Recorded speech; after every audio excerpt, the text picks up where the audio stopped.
예, 좌석을 정돈해 주십시오. 예, 사전 비공개 회의가 조금 길어졌습니다. 더불어민주당 원내 정책조정회의를 시작하도록 하겠습니다. 원래 정책조정회의는 정책위원회 수석 부의장께서 사회를 보고 진행을 하게 하는 게 원칙인데 오늘 일정상 회의에 참석하지 못해서 원내 운영수석인 제가 진행하도록 하겠습니다. 박홍근 원내대표의 모두 발언 있겠습니다. 한동훈 법무부 장관이 이동균 전 부장검사를 인사정보관리단의 1 담당관으로 임명했습니다. 이동균 담당관은 윤석열 검찰총장 청문회 준비단과 대통령직 인수위를 거친 윤석열 사단의 핵심입니다. 인사정보관리단이 공식 출범하면서 총리부터 각 부처 고위 공직자들이 소통령 한동훈과 윤석열 사단의 눈치를 보게 될 것이란 우려는 결국 현실이 됐습니다. 당장 1호 검증 대상이 될 경찰청장 인사는 물론 임기가 만료되는 대법관과 헌재 재판관 등 사법부의 독립성마저 흔들릴까 걱정입니다. 윤석열 사단의 막내격인 이복현 전 부장검사도 금융감독원 설립 이래 최초로 금감원장에 임명됐습니다. 18년 몸남은 검찰의 옷을 벗은 지 겨우 20일 만입니다. 민간 부채가 금리 인상기에 한국 경제를 위협할 폭탄이 될 것이라는 우려가 나오는 상황에서 대출 규제 완화, 가계부채 제어 등 세밀한 접근이 필요한 금융시장 관리를 단지 수사 능력만 갖고 제대로 할 수 있을지 심히 의문입니다. 대통령실과 총리실, 국정원, 금감원까지 무려 13명의 측근 검사가 주요 요직에 임명되면서 윤석열 사단은 사정, 인사, 정보의 사회경제 분야까지 포진하게 됐습니다. 권력을 분산해 견제와 균형을 보장하기 위한 헌법의 기본 원리가 무색해졌습니다. 본인과 일을 해본 검찰 출신 측근만이 능력 있다는 윤석열 대통령의 인식은 오만과 아집에 불과합니다. 전문성과 다양성이 결여된 마이웨이식 인사로는 우리 사회의 첨예한 갈등 조정이나 복잡한 국정 운영을 결코 감당할 수 없음을 분명히 경고합니다. 문재인 전 대통령의 양산 사저 앞이 고성과 욕설이 난무하는 정치 테러 현장으로 전락하면서 시골 마을 전체가 고통받고 있습니다. 이에 대해 윤석열 대통령은 대통령 집무실도 시위가 허가되는 판이니까 다 법에 따라서 되지 않겠냐며 욕설 시위를 옹호하는 듯한 발언을 했습니다. 대통령 집무실 앞 집회는 국정 최종 책임자에 대한 정치적 표현의 자유를 최대한 허용하기 위해 우리 헌법이 보장하기 하는 국민의 기본권입니다. 이미 사인으로 돌아간 전임 대통령 사저 앞에서 확성기를 틀고 입에 담지도 못할 욕설과 저주를 퍼붓는 것과는 근본적으로 다른 문제입니다. 또한 대통령의 발언으로 불필요한 갈등이 확산되고 경찰에게도 욕설 집회를 허용하라는 잘못된 신호가 될 수도 있습니다. 급기야 또 다른 유튜브 채널 운영자는 윤 대통령 사저 앞 집회 신고를 하고 다음 주부터 똑같이 대응 시위를 하겠다고 밝혔습니다. 대통령이라면 생각이 다른 국민을 통합하기 위해 더 깊게 생각하고 해결에 나서야지 이렇게 단순 논리로 국민의 갈등을 증폭시켜서야 되겠습니까?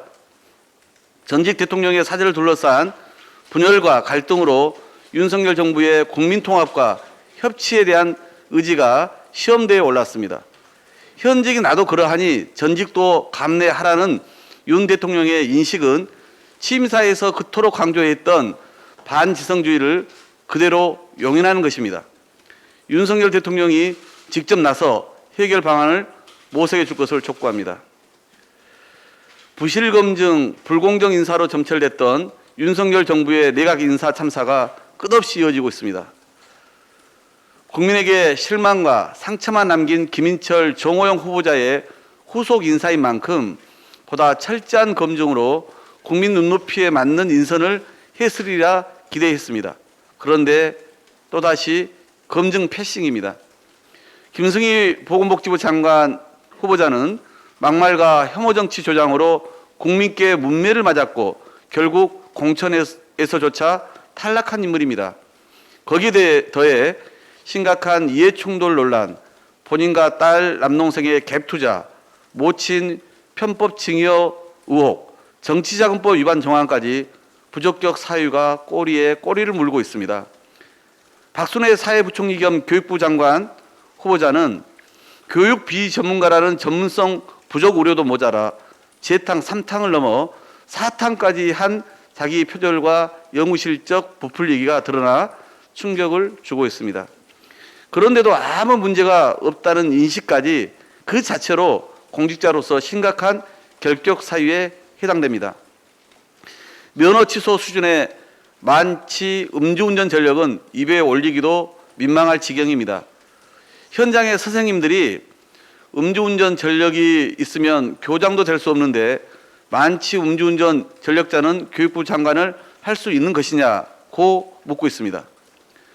대한민국 학생, 학부모, 도대체 어느 국민이 대한민국 교육의 수장으로 인정할 수 있겠습니까? 윤석열 대통령이 앞선 인사 실패를 진심으로 통감했다면 절대 내놓을 수 없는 불량 후보들입니다. 이미 국민 무시, 야당 패싱으로 임명을 강행한 장관이 6명에 이릅니다. 더 이상의 인사 참사는 국민께서 용납하지 않으실 것을 명심해야 합니다. 민주당은 법에 따라 국회 인사청문회를 통해 철저하게 따져 묻도록 할 것입니다. 국민 검증 없는 장관 임명은 결코 있을 수 없습니다. 이상입니다. 네, 이어서 김성환 정책위원회 의장께서 모두 발언하겠습니다. 화물연대가 지난 7일 안전운임 일몰제 폐지와 대상 확대 등을 요구하며 파업에 들어갔습니다. 안전운임제는 화물차 운전자들의 최저임금이라고 할 수 있습니다. 과로, 과적, 과속에 상시적으로 노출되어 있는 화물 노동자의 생존권 보장을 위한 제도인 것입니다. 안전운임제는 문재인 정부 당시 시범 실시와 평가를 거쳐 제도의 정착과 확대 여부를 결정키로 되어 있습니다. 그런데 주무부처인 국토부는 안전운임제 평가 영역 결과 발표를 차일피일 미루고 있습니다. 무책임합니다. 국회의 책임도 큽니다. 여당인 국민의힘은 법안 처리에 늑장 대응으로 일관하고 있습니다. 우리 당의 박영순 의원도 관련 입법을 발의했고 조호섭 의원도 지난 2021년 4월 안전운임 일몰제 폐지를 골자로 하는 화물자동차 운수사업법을 대표 발의했습니다만 국민의힘의 비협조로 소위의 상정도 되지 않은 채로 지금 계류 중에 있습니다. 정부 여당이 어서 일몰이 되기만 바라며 화물 노동자를 상대로 침대 축구를 하는 꼴이라 할 수 있겠습니다. 상황을 더 어렵게 만드는 것은 퇴행적 노동관을 숨기지 않는 윤석열 대통령입니다. 윤석열 정부는 화물연대를 노동 3권이 보장되는 노조로 보지 않고 이번 파업도 집단 운송 거부로 규정하며 강경 일변도로 대응하고 있어서 문제라 하지 않을 수 없습니다. 화물연대의 특수성을 고려하지 않고 이른바 법대로를 외치면 화물 노동자의 생존권과 국민을 위한 국가의 역할은 사라질 것입니다. 민주당은 오늘 2시에 화물연대 총파업 돌입 관련 화물연대와의 간담회를 개최합니다. 민주당은 화물 노동자의 생존권을 위해 안전운임제가 유지되고 그 대상을 확대하기 위해 최선을 다하겠습니다.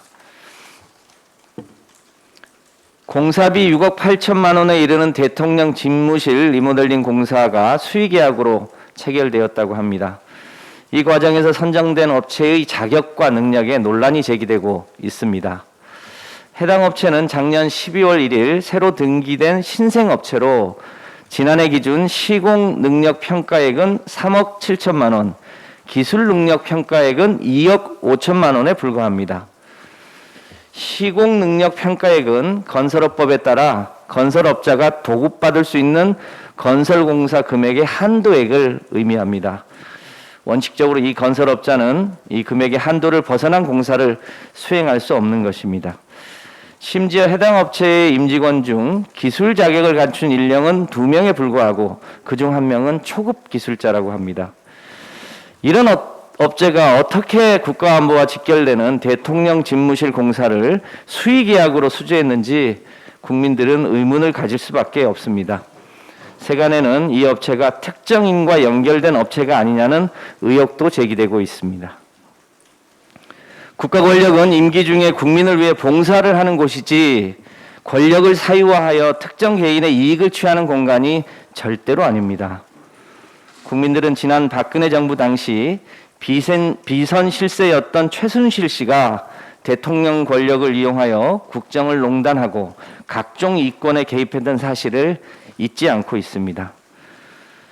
윤석열 정부는 시공 능력도 자격도 부실한 업체에 국가안보와 직결된 공사를 맡기게 된 사유를 명백하게 밝혀야 할 것입니다. 만약에 이 사건의 내막이 투명하게 밝혀지지 않는다면 민주당은 이 사건의 진실을 밝히는데 특단의 노력을 다하겠다는 말씀을 드립니다. 한 말씀 더 드리겠습니다. 법무부가 윤석열 대통령이 검찰총장 시절 받은 정직 징계 처분 취소 소송 1심을 승소로 이끌어낸 변호인단에게 해임을 통보했습니다. 카톡으로 했다고 합니다. 법무부 수장인 한동훈 장관의 지시와 승인 없이는 일어날 수 없는 일입니다. 민주당은 이미 지난 한동훈 후보자 청문회 때 한 후보자가 장관이 된다면 이 건과 관련하여 이해충돌 당사자가 될 것임을 지적한 바 있습니다. 당시 청문회에서 한 후보자는 해당 소송과 관련하여 일체 관여하지 않겠다고 밝혔고 장관 취임 이후 일체의 보고를 하지 말라는 지시까지 내렸다고 했습니다.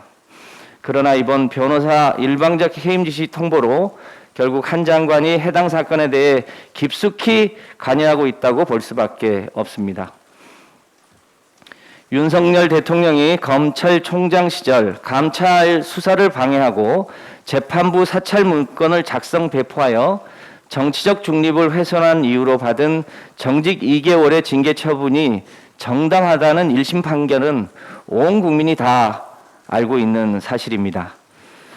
그런데 1심을 승소로 이끈 변호사를 해임한 것은 오얏나무 아래에서 각근을 고쳐맨 것과 다름없는 행동입니다. 한동훈 법무부 장관에게 묻습니다. 취임사에서 밝혔던 따뜻한 법무행정이 결국 대통령에게만 따뜻한 법무행정입니까? 민주당은 검찰 친위부대가 엄호하는 불평등한 정의, 비상식적인 법치에 대해 엄중히 경고합니다. 한동훈 법무부 장관은 손바닥으로 하늘을 가리려는 시도를 멈추길 바랍니다. 2심 판결 결과를 아직은 알 수 없지만 절대로 진실을 가릴 수는 없을 것입니다. 이상입니다. 예. 네, 다음은 박찬대 원내 정책수석 부대표께서 현안 발언하겠습니다. 예. 윤석열 정부 출범에 맞춰 대기업들은 약속이나 한 듯 대규모 투자 계획을 발표했습니다. 삼성, 현대차, SK 등 재벌그룹이 앞다투어 대규모 투자 계획을 발표했는데 수조 원에서 많게는 수백조 원을 투자하겠다고 합니다. 곰탕, 짬뽕, 피자 등 대통령의 식사 메뉴를 꼼꼼히 보도하는 일부 언론은 윤석열 정부라 가능했다고 윤비어 청가까지 읊고 있습니다. 경제 활성화와 일자리 창출을 위한 결정이라면 환영할 일입니다.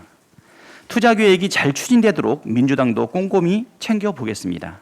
필요하다면 규제 개혁에도 팔을 걷겠습니다. 하지만 몇 가지 짚고 넘어갈 부분이 있어서 몇 말씀 드리겠습니다.